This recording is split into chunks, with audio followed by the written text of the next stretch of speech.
pag-ibig ko sa'yo, higit pa sa pilak at ginto. Bibi ko, sa wakas nandito na tayo. Maraming salamat sa Panginoon dahil dito na tayo sa harap ng altar at nagsang dibdib at natupad na ating mga pangarap. Salamat, Bibi ko, sa 9 na taon at 5 buwan. At ngayon, magiging panghabang buhay. Salamat, Bibi ko, sa iyong buong pusong pagmamahal at sa pagtanggap sa akin ng buong ako. Pinapangako ko sa iyo na aalagaan ka, mamahalin ka, pagsisilbihan ka sa lahat ng oras. Sa hirap at ginawa, harapin natin ito lahat ng magkasama. Dahil laging may Panginoon na nakaalalay sa atin. Kung may mga panahon man na di tayo magkakaunawaan, makakaasa ka. Napipiliin ka ano man ang mangyari.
Today is the day that we have been waiting and praying for. Today, in front of our loved ones together, we will be one with God and do His will, and that is our marriage. I love you. I just want to say thank you for everything, regardless of my life shortcomings. Regardless of when there are times that I am very unlovable, you love me. Despite everything, imperfection, and despite all the toyo and topak, you love me.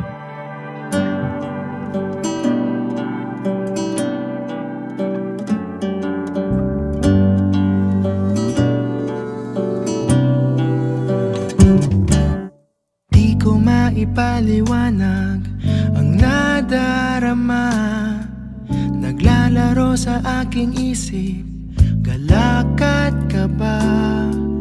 Sino ang mag-aakalang magkakamit na paulit-ulit lang nahulog. Actually, kasi matagal na namin itong pinag-usapan ni Paul.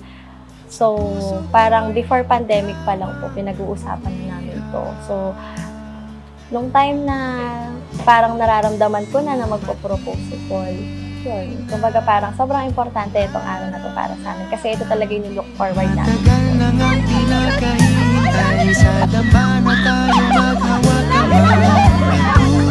Masaya ako para sa'yo.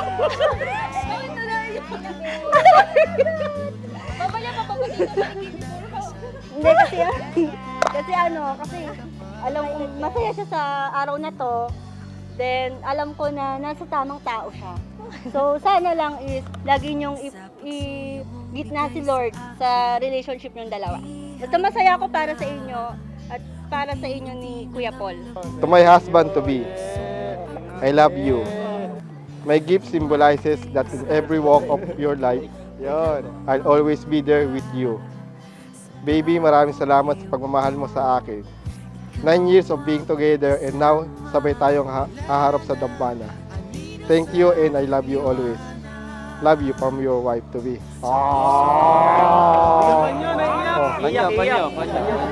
Yun nga, sabi ko kanina, humiling ako na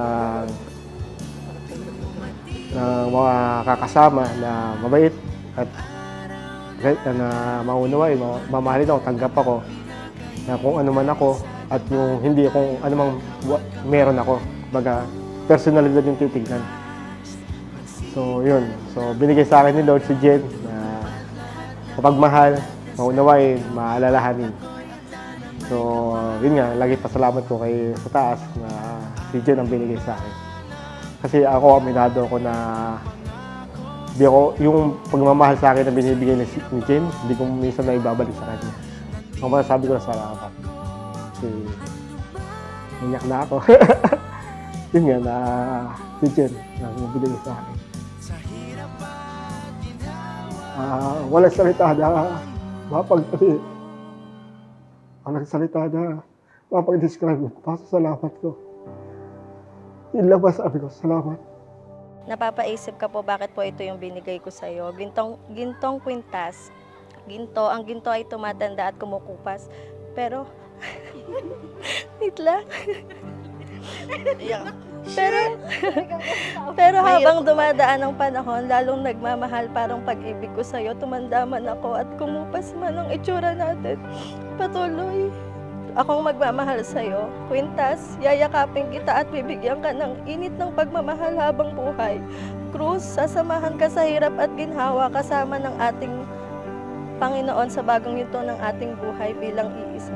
Our relationship went through high and lows, but still we choose each other. Salamat sa pagmamahal mo sa akin. Salamat sa mga masasayang memories natin since 2014 and now, umabot na tayo dito. Sabay tayong humarap sa dambana. Paul, salamat sa pagiging ikaw sa akin. You are my partner, kaaway, and my kakampi. And I feel grateful to have you by my side.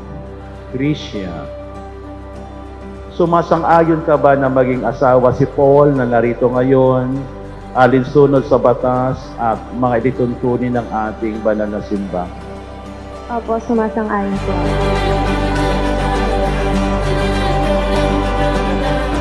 Paul, sumasang-ayon ka ba na maging asawa si Grisha na narito ngayon, alinsunod sa batas at mga ilituntunin ng ating banal na simba?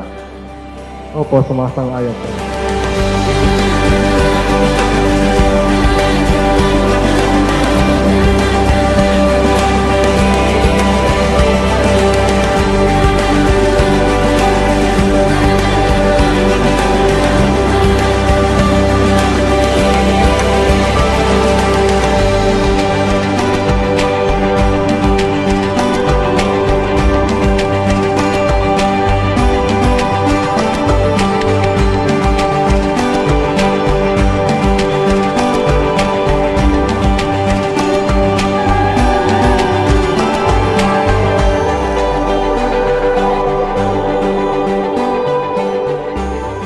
Kung dumating man ang panahon na puro uban na ang mga buhok at mahina na tayo, at dito lang ako sa tabi mo hanggang dulo.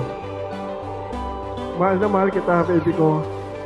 At yan ang pinagpapasalamat ko sa Panginoon na meron akong ikaw.